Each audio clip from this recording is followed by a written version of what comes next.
Welcome to Triom Channel. Om. Assalamualaikum warahmatullahi wabarakatuh. Sobat-sobat Triom Channel semua, kembali lagi di channel kita. Di malam hari ini malam hari ini tuh suasananya cerah ya. Cerah, cuman anginnya agak Cerah. Iya benar cerah. berhembus sedang ya. Kelihatan bintang-bintang. Kelihatan bintang-bintang. Dan rembulan. Bagaimana kemarin yang udah nonton video kita sebelumnya, udah dapat 600.000?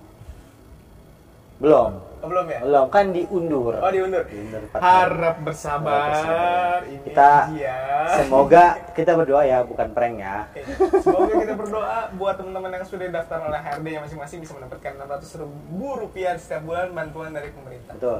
Semoga aja bukan prank nasional ya. Bukan, prank semoga. nasional. Karena jatuhnya kan udah tokoh-tokoh. Udah Bukan tokoh lagi ya, presiden udah bilang iya, Udah menyetujui lah ya. menyetujui. Oke. Mungkin ada sedikit kekurangan administrasi lah. Ada. Yang penting keterlambatan itu belum tentu tidak jadi. Betul. Oke. Nah, sekarang malam ini kita akan ngobrolin kembali lagi kita ngobrolin bukan masalah sebenarnya, ini sejarah di masa penyebaran agama Islam di Tanah Jawa ya. Tanah Jawa tentunya. Dan ini juga berhubungan dengan video kita sebelumnya, video yang dibuat video lagu apa? Lagu Sirungi. Sebelumnya memang lagu ini sebenarnya dibuat untuk mendekatkan diri kepada Yang Maha Pencipta. Betul. Itu cuman karena dari waktu ke waktu akhirnya digunakan untuk gara-gara film itu juga sih. bukan gara-gara sih, memang Yang bikin viral kan dari film itu kan. iya, jadi memang dari waktu ternyata cocok digunakan untuk film misteri. Betul. Oke. Nah, sekarang ini kita akan menuju kepada lagu yang dibuat oleh Sunan Kalijaga juga ya. Sunan Kalijaga juga. Kok gue ngerasa kayak ada yang lewat ya?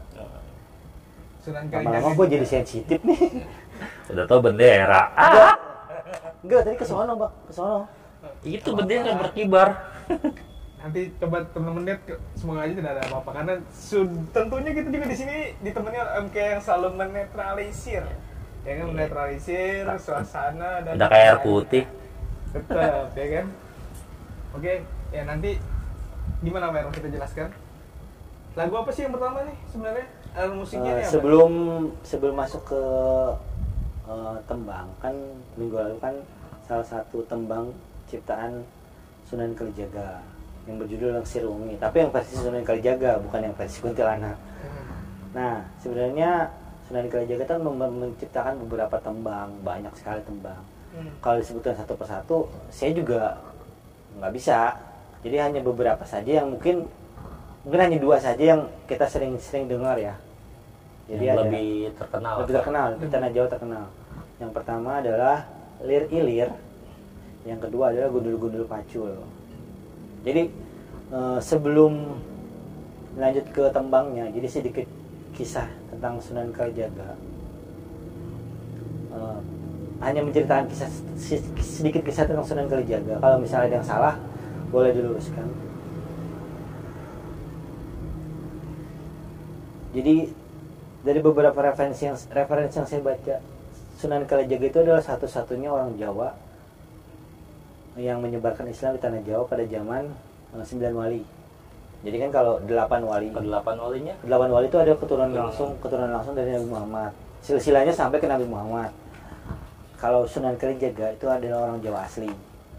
Karena sampai sekarang saya belum menemukan referensi kalau Sunan Kalijaga itu adalah keturunan dari Nabi Muhammad. Silsilahnya sampai ke Nabi Muhammad saya belum ketemu ya. Kalau dari 8 wali yang lain itu sudah sampai. Bahkan anaknya Sunan Kalijaga, Sunan Derajat, itu kan istri dari Sunan Kalijaga itu adalah anaknya dari Maulana Ishaq, salah satu penyebar agama Islam sebelum Sunan Kalijaga yang memang keturunan langsung dari Nabi Muhammad. Nah, mungkin kalau teman-teman sebelumnya belum tahu, Sunan Kalijaga itu makamnya ada di daerah Kadilangu. Oke. Nah, Sunan Kalijaga ini menurut yang saya baca, dia adalah salah satunya wali yang hidup di 3 zaman kerajaan. Lama dong. Ya kalau menurut referensi saya baca gitu. Jadi akhir Majapahit akhir Majapahit, awal berdirinya Kerajaan Demak Bintoro sampai akhir Kerajaan Demak Bintoro, sampai akhirnya Mataram Islam. Yang rajanya kalau nggak salah pertama adalah Panembahan Senopati ya, Sultan Hadiwijaya atau bisa disebutnya. Nah, si beliau awal-awal kisah kan banyak diceritakan bahwa beliau itu begal, penjahat, tapi dalam arti beliau saat itu tidak kuat melihat keadaan rakyat Tuban yang sengsara banget di sekitar situ zaman itu. Karena zaman itu kan akhir-akhir Majapahit itu zaman kacau ya. Jadi kekeringan, pemberontakan di mana-mana, kejahatan di mana-mana. Cuman si Sunan Kalijaga itu adalah dia mengambil makanan dari gudang dia sendiri untuk diberikan ke, bukan gudang dia sebenarnya, jadi gudang ayahnya adalah Adipati Tuban yang bernama Adipati Wilatikta. Kebetulan Bangsawan karena pembesar bangsawan, jadi dia punya penampungan lebih. Kemudian pada malam tertentu Sunan Kalijaga ini mengambil beberapa beras untuk dibagikan ke rakyat di sekitarnya yang memang memerlukan. Oh, dia ngambil tanpa sepengetahuan ayahnya. Sampai suatu saat ayahnya bingung, kok ini stoknya makin lama semakin berkurang. Akhirnya disuruhlah beberapa petugas untuk memeriksa, menunggui lah berarti sampai ada penjaga, sampai ada yang ketahuan. Ketika ketahuan, akhirnya Sunan Kalijaga itu dihadapkan dengan ayahnya. Karena ayahnya merasa malu, beliau diusir keluar dari lingkungan kadipaten. Dan di situ beliau bukannya, dalam arti beliau masih tetap melakukan hal itu, cuman kegiatannya untuk dibagi-bagikan ke rakyat miskin.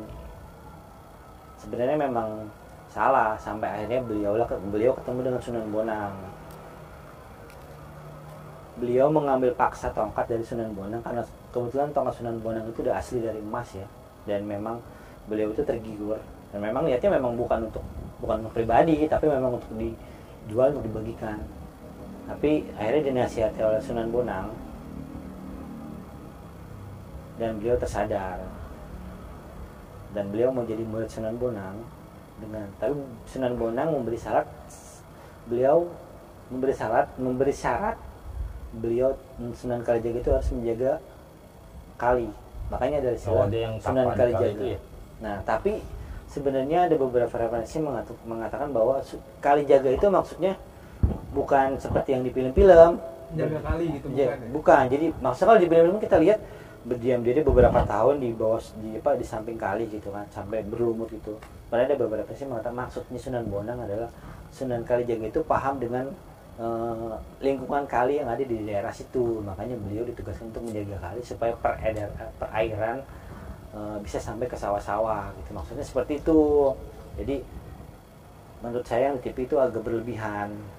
Dia tapa doang kalau yang di tapa doang, karena ya apapun itunya, kalau memang menurut saya pribadi ya, nggak mesti ditanggapin juga omongan saya. Maksudnya belum tentu juga omongan saya benar, tapi saya hanya membaca referensi, maksudnya seperti itu. Nah, karena pada saat itu adalah zaman Hindu terakhir, jadi beliau kan nggak bisa langsung masuk, agama Islam tuh nggak bisa langsung masuk, bisa langsung diterima ya. Betul. Jadi beliau menggunakan beberapa media. Ada wayang, ada tembang. Kalau yang minggu lalu kan kita sudah membahas tentang tembang Sirungi yang yang menurut yang saya tahu itu adalah keresahan ketika menjelang malam. Nah, ada lagi dua yang cukup terkenal, yaitu tembangnya berjudul Iril dan Gundul-Gundul Pacul.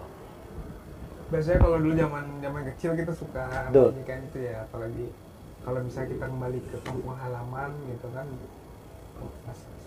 sering dinyanyikan gitu. Sama mbah-mbah ya. Sama mbah gitu kan. Coba kita dengarkan tembangnya.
ada aslinya kan hanya sekedar lirik-lirik, yang ini ada tambahannya. Jadi dinyanyikan ulang oleh Cak Nun. Gimana perasaannya setelah mendengar? Sejuk. Perasaan. Tenang. Gitu. Maksudnya itu bisa jadi lagu atau tembang yang menenangkan gitu. Ya kan? Ya mungkin bisa disandingkan kalau misalkan kita lagi mau berdoa atau lagi di acara majelis-majelis, ya kan? Bisa kalau di Jawa mungkin masih sering disebut, bahkan dulu juga masih sering mendengar kok kalau di Jawa. Kalau di Jakarta ya nggak Tapi tahu. itu nggak ada efek seperti efek daya magis ya, jadi bisa bergeser nilainya dari puja-puja terhadap Yang Maha Kuasa menjadi sesuatu hal yang mistis enggak? Enggak sih, itu hanya sekedar pujian-pujian sholawat aja. Karena memang Dengan bahasa Jawa. bahasa Jawa dan apa ya, biar lebih diterima lah ibaratnya. Kalau tiba-tiba langsung Pada masa mengajarkan itu ya kan. kalau tiba-tiba langsung mengajarkan Islam, ya orang juga saat itu ya apa sih ini gitu, pasti selalu ada cara untuk masuk. Itulah kenapa Wali Songo itu mengajarkannya dengan cara-cara yang tidak membenturkan dengan adat istiadat budaya zaman dulu, karena mereka paham kalau dibenturkan nggak akan bisa masuk agama Jadi Islam. tetaplah rahmatan lil alamin ya. Matan alamin. Tapi tetap mereka juga yang penting tidak keluar dari kaidah agama. Tetap ada koridor Betul. on the track. Betul. Ya kan? Terus kira-kira kalau lagu yang kedua nih apa? Yang kedua adalah lagu Gundul-Gundul Pacul. Itu soal- Ini lagu kedua ya.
Oke.